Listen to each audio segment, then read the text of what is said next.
This is Taka. Taka is a good citizen and has lived in the US for his whole life, making him a second-generation Japanese.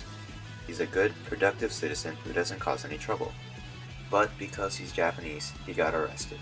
Taka is in the process of being interned. Internment is when somebody is unlawfully detained or imprisoned. Taka was sent to an internment camp full of other Japanese American citizens.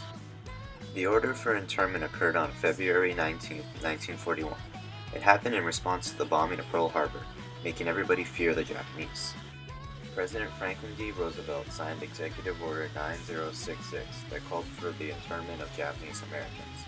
Americans feared if Japan were to invade the American mainland, that the Japanese Americans would betray America and aid their homeland.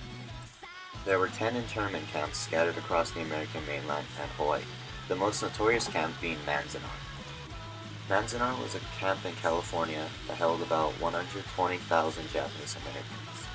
Life in Manzanar was hard because of the poor living conditions that were hastily and poorly made to hold the internees. Most shelters were tightly packed and were made of cheap and weak materials. A man named Fred Korematsu did fight for the freedom of the Japanese in 1944. He tried to argue that Executive Order 9066 was a social injustice and should not be in effect. A social injustice is an unfairness in society, basically any kind of inequality in any kind of society. It was very unfair to intern only Japanese people, so Fred fought, but in a 6-3 ruling the Supreme Court kept the executive order in effect, as it was called a war effort.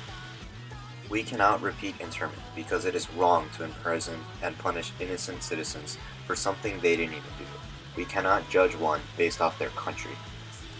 Japanese internment should stand as a reminder of something we should not commit later in the future.